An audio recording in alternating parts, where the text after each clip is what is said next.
Hello, and welcome. Welcome to the TV room. David Bradley here. So, I've been sitting here for a while, watching this program do whatever it does. It seems to be counting, but it does seem that I would suppose at some point it might actually want to play chess, but I guess it has a lot of stuff to do. I guess. But there it is. Microchess 2.0, copyright 1978. Microware Limited by Peter Jennings, which I'm sure it's not the same Peter Jennings that used to be on ABC News. I would bet. Anyway, so just sit here and watch this. So this is an 8K pet. It is using the board from the oops, I can turn off the on-air sign. It's using the board from the one that I just got. That seems to be quite fine and dandy, but there are keyboard and dataset issues.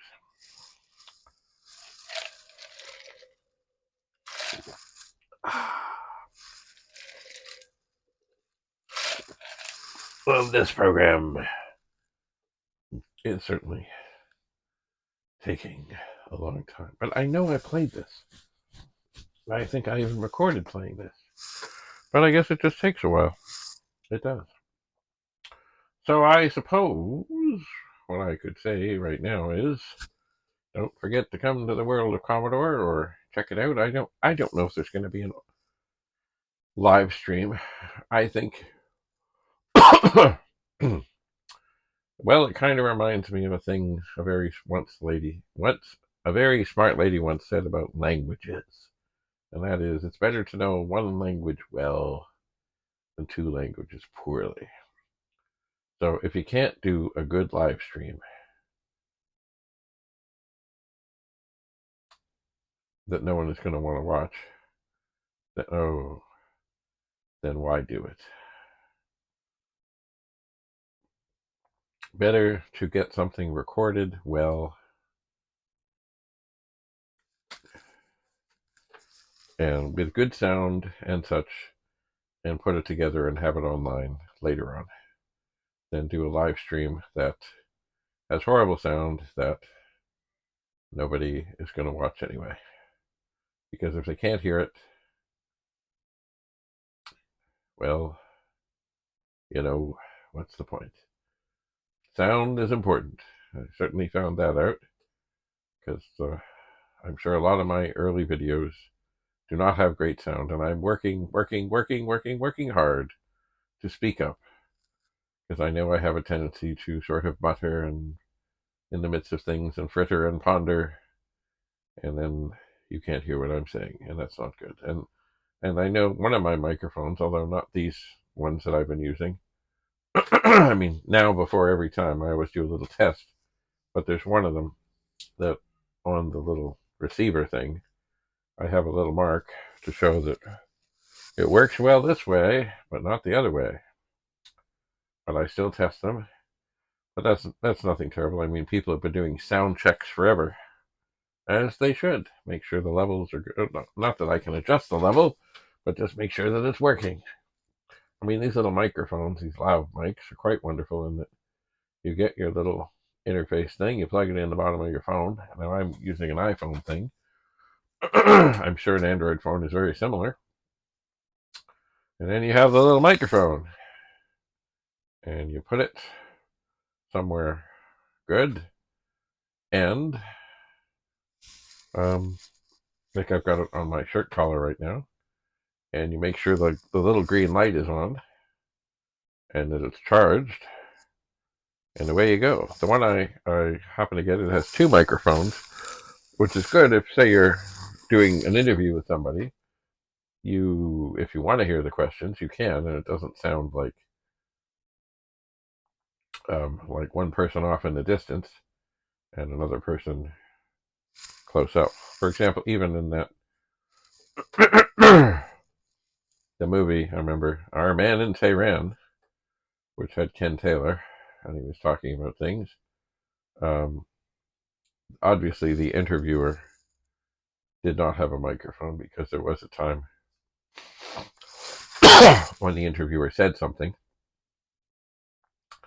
and you could tell that they were off in the distance. So this would be perfect for doing an interview where you stick one microphone on somebody and one microphone on something. So I've done things where, because sometimes I want to hear the sound of the data sets or of something where I set the other. Oh, I know. Perfect example is if I call Rudy on my phone, I will set the phone down and I will put the second microphone right on the phone so that we have a chance of hearing what Rudy has to say. Anyway, this is still frittering away here, counting away. But I have faith that someday it's going to come alive and we can play chess on this. Anyway, we'll see. We will see. Anyway, I have not yet decided what I will bring to the World of Commodore. And what is the World of Commodore? Well, it's a show, a conference, convention, whatever, in, near Toronto. It's been put on for many, many, many, many years by the Toronto Pet Users Group, otherwise known as TPUG. And it's funny, when I first started getting back involved, the TPUG site on Facebook was called, TPUG, Toronto Pet Users Group. And it didn't have a whole lot of people on it. And there is a secret word you got to have. And it's the same kind of thing. Like, it's funny how, what goes around comes around, same thing, years later. And that is when the TPUG magazine came out, and it was on the newsstands and places, nobody knew what it was. You need the word Commodore. So anyway, now we have the word Commodore in the name of the TPUG thing, and I don't know what the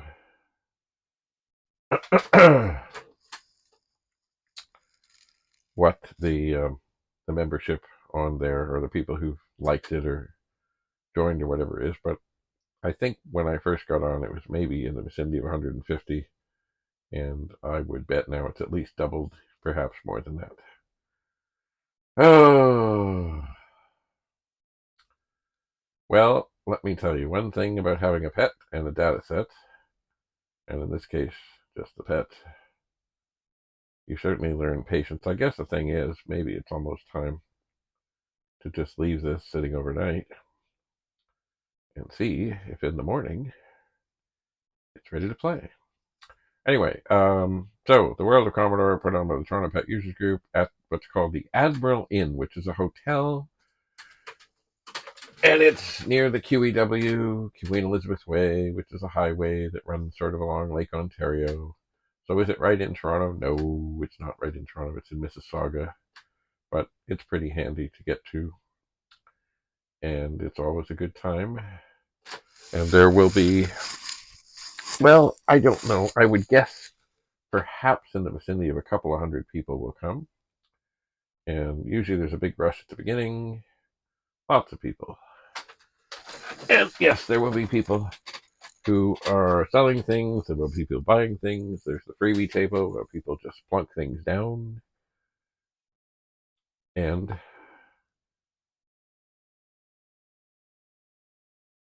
oh my. They do. And people can just take them. So there's all kinds of cool stuff. There's now I've heard of an after party Friday night, but I have never been there on Friday night because I don't stay over. And sadly, I don't think the hotel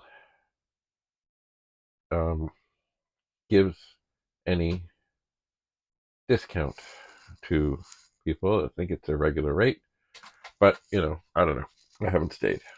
So I don't know what happens Friday night.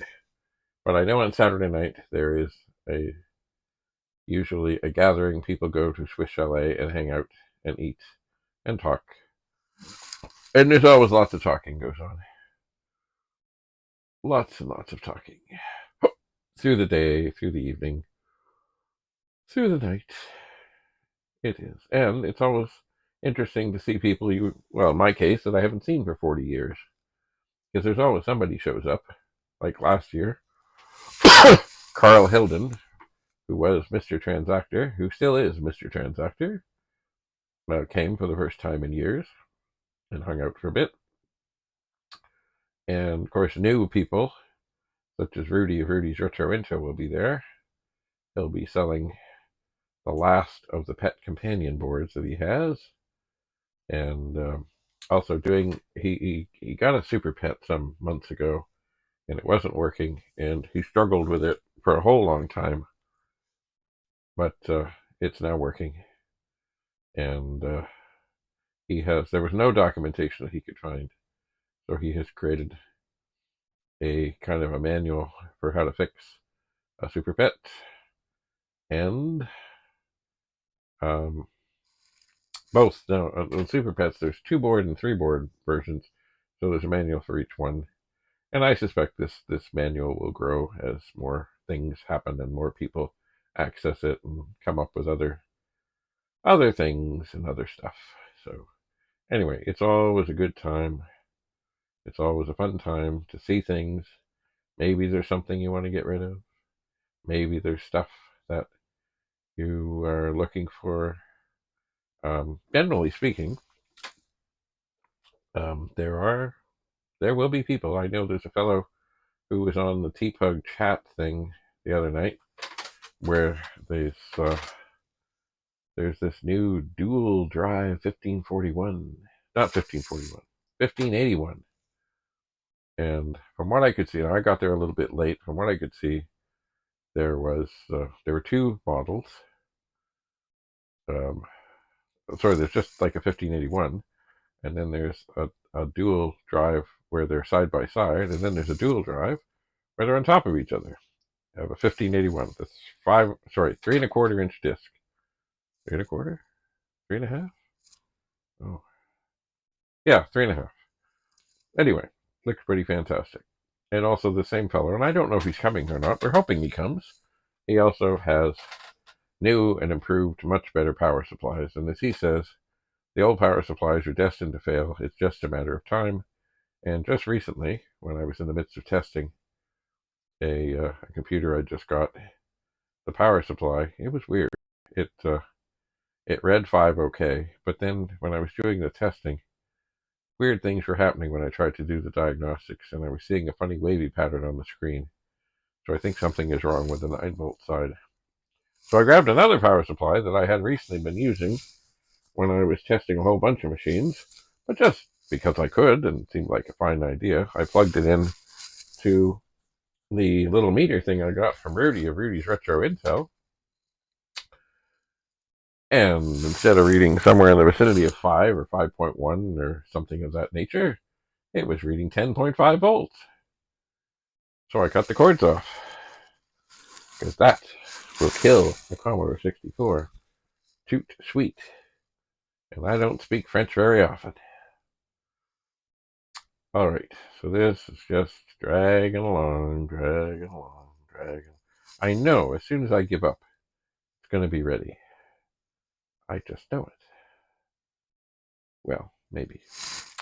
Anyway, it will be nice to see you at the World of Commodore. If you go to TPUG.CA, you can find the latest information on who's speaking and what's happening and what's going on. And yes, and if there's anything that you're interested in,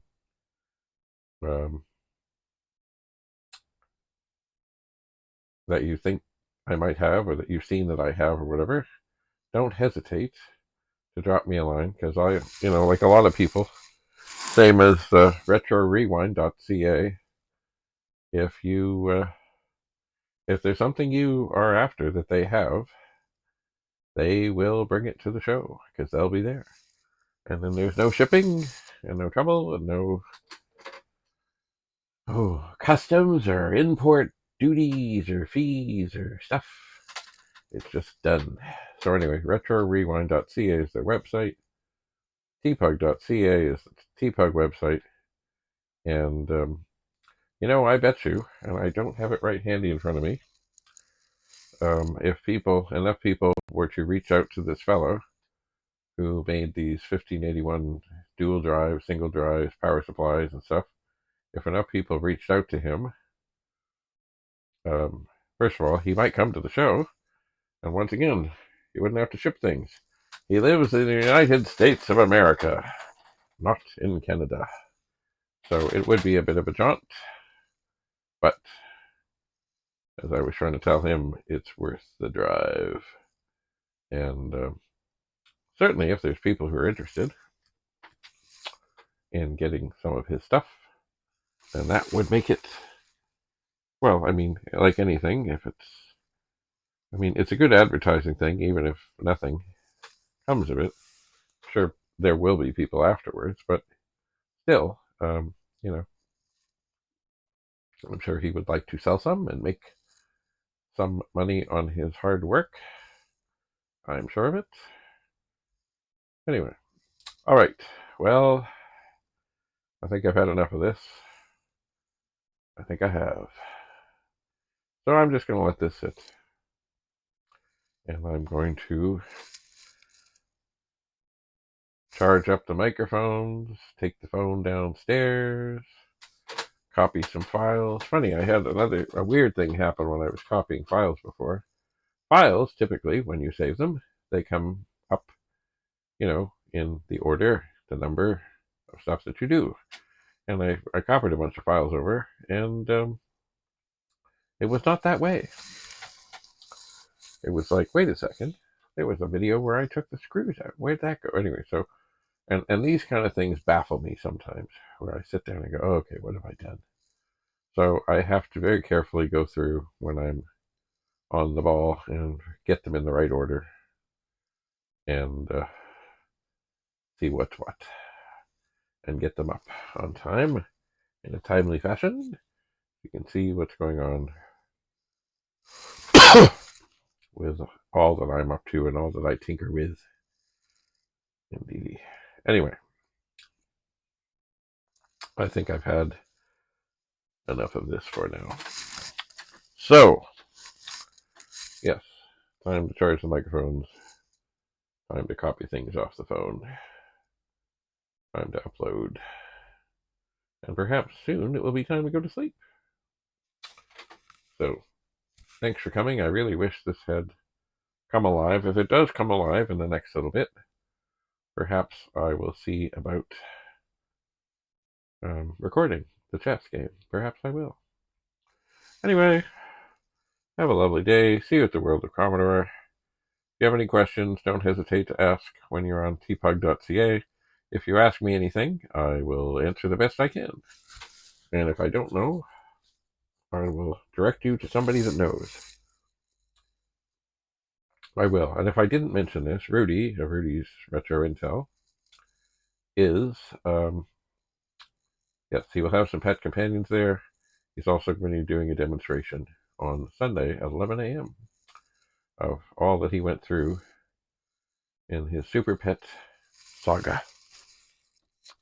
And I don't know for sure yet, but he may have copies of his manuals for the 2 and the 3 board versions of the Super Pet boards there to help you if you are too trying to fix such a machine. Anyway, all right, well, that's about enough of that. Have a lovely, lovely day. Bye for now.